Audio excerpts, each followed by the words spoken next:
আসসালামু আলাইকুম রহমতুল্লাহ। প্রিয় দর্শক, বাংলাদেশের জামাত ইসলামের নেতাকর্মী, অনলাইন অ্যাক্টিভিস্ট যারা আছেন, সমর্থক, অনেকে হতাশ হয়েছেন যে জামাত ইসলাম নিবন্ধন ফিরে পাচ্ছে না, প্রতীক ফিরে পাচ্ছে না, এটি মাজহারুল ইসলামের মুক্তি হচ্ছে না। তো এই বিষয়ে একটি সুসংবাদ দিয়েছেন, একটি খুশি সংবাদ দিয়েছেন বাংলাদেশ জামাত ইসলামের আইনজীবী অ্যাডভোকেট শিশির মনির। এছাড়াও সুনামগঞ্জ 2 আসনের দিরা এবং শাল্লা এলাকার থানার বর্তমান বাংলাদেশ জামাত ইসলামের এমপি প্রার্থী অ্যাডভোকেট শিশির মনির সাহেব, তিনি বাংলাদেশ জামাত ইসলামের নেতাকর্মীদেরকে একটি সুসংবাদ দিয়েছেন। সেই সুসংবাদটি হচ্ছে কি, অ্যাডভোকেট শিশির মনির বলেছেন, শিগগির জামাত ইসলামী নিবন্ধন ও প্রতীক ফিরে পাচ্ছে।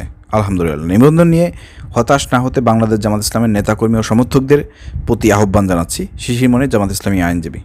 কালের কণ্ঠের একটি নিউজ। প্রিয় দর্শক, আপনাদেরকে আমি জামাত ইসলামের এই শিশির মনিরের পুরো বিস্তারিত বক্তব্য আমি আপনাদেরকে একটু অডিও আকারে আপনাদেরকে শোনাতে চাই।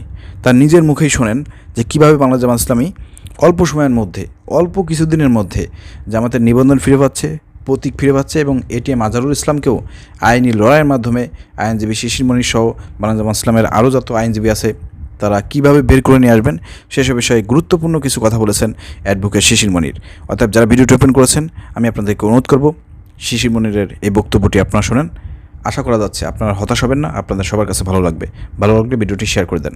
চলেন অ্যাডভোকেট শিশির মনির বক্তব্যটা আমরা শুনে আসি। জামাতের নিবন্ধন প্রক্রিয়ায় মামলাটি আংশিক শ্রুত হয়েছিল। আংশিক শ্রুত হয়েছিল যে বেঞ্চে, এই বেঞ্চের একজন মাননীয় বিচারপতি হঠাৎ করে অসুস্থ হয়ে পড়েন। তিনি প্রায় 1 মাস কোর্টে আসতে পারেননি। তারপরে আদালত আবার 1 মাসের জন্য বন্ধ হয়ে যায়। ফলে এটি শুনানি প্রায় শেষের দিকে ছিল। আমরা আশা করেছিলাম যে ভ্যাকেশনের আগেই জামাতের নিবন্ধন মামলাটি শেষ হয়ে যাবে, কিন্তু হঠাৎ করে অসুস্থ হয়ে যাওয়ার কারণে শেষ করা যায়নি। তো যেহেতু কোর্ট খুলছে, আশা করি কোর্ট খোলার পরে দ্রুতই নিবন্ধন মামলাটি নিষ্পত্তি হয়ে যাবে।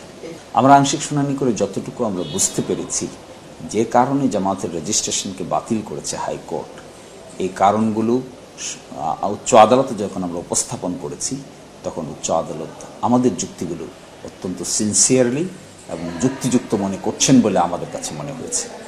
ফলে যে নিবন্ধন মামলায় জামাতের রেজিস্ট্রেশন বাতিল যে করেছে, সেটাও কিন্তু সকল বিচারক একমত হয়ে করতে পারেনি। 2 জন একদিকে বলেছেন, 1 জন আরেকদিকে বলেছেন। তো সেই জন্যই এই মোকদ্দমায় আমরা ভালো রেজাল্ট পাবো, প্রত্যাশিত রেজাল্ট পাবো বলে আমি মনে করি। যদিও একটু বিলম্ব হচ্ছে, অসন্তুষ্টি হতে পারে। জামাতের রেজিস্ট্রেশন মামলায় দেশে বিদেশে জামাতের কর্মী, সাথী, সমর্থক কোটি কোটি মানুষ আছেন। সকলের দৃষ্টিভঙ্গি তো আর একরকম হবে না, উদ্বিগ্নতা থাকাটাই স্বাভাবিক। তাদের এই উদ্বেগকে আমি সম্মানের দৃষ্টিতে দেখি, তাদের এই উদ্বেগকে আমি মনে করি সিনসিয়ার উদ্বেগ।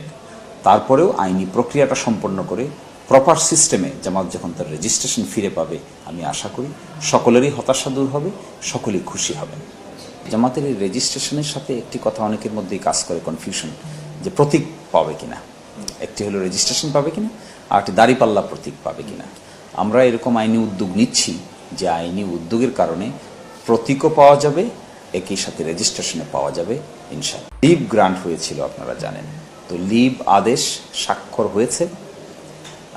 আগামী 20 তারিখের মধ্যেই আমরা আশা করছি, রবিবারের মধ্যেই সমস্ত আপিলের যত ফর্মালিটি আছে, প্রশাসনিক ফর্মালিটি, তা সব শেষ হয়ে যাবে।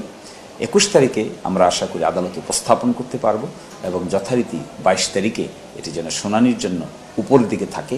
এই জন্যই আমরা আদালতের কাছে প্রত্যাশী যে 22 তারিখেই শুনানি শুরু হয়ে যাবে।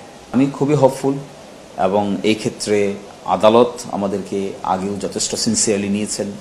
রাষ্ট্রপক্ষে যারা আছেন তারাও সিনসিয়ারিটি দেখাচ্ছেন, ইন্টারন্যাশনাল ট্রাইব্যুনালে যারা আছেন তারাও সিনসিয়ারিটি দেখাচ্ছেন। ফলে এখানে 22 তারিখে শুনানি হওয়ার ক্ষেত্রে আমি আর কোনো বাধা দেখি না। প্রিয় দর্শক, যারা অ্যাডভোকেট শিশির মনির ভাইয়ের বক্তব্যটি শুনেছেন, আশা করি আপনাদের মধ্যে আরও হতাশা নাই, আপনারা একটা অন্যরকম ভাব করতেছেন, আমি এটা মনে করি।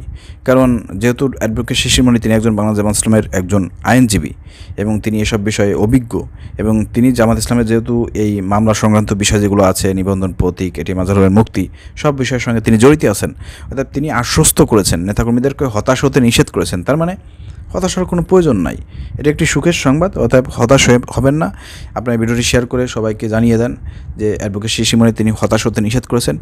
অতি শীঘ্রই জামাত ইসলামের নিবন্ধন, প্রতীক এবং এটিএম মাজহারুল ইসলামের মুক্তি হবে ইনশাআল্লাহ।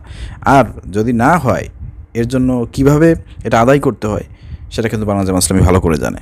কারণ জামাত ইসলামী যখন মাঠে নামবে তখন কিন্তু এই সরকার মানে নিবন্ধন ফিরিয়ে দেওয়া, প্রতীক ফিরিয়ে দেওয়া, এটিএম আজহারুল ইসলামের মুক্তি না দেওয়া সরকারের জন্য বড় মানে হয়ে যাবে, সমস্যা হয়ে যাবে, দিতেই হবে, নাহলে সরকারের গদি নিয়ে টানাটানি লেগে যাবে।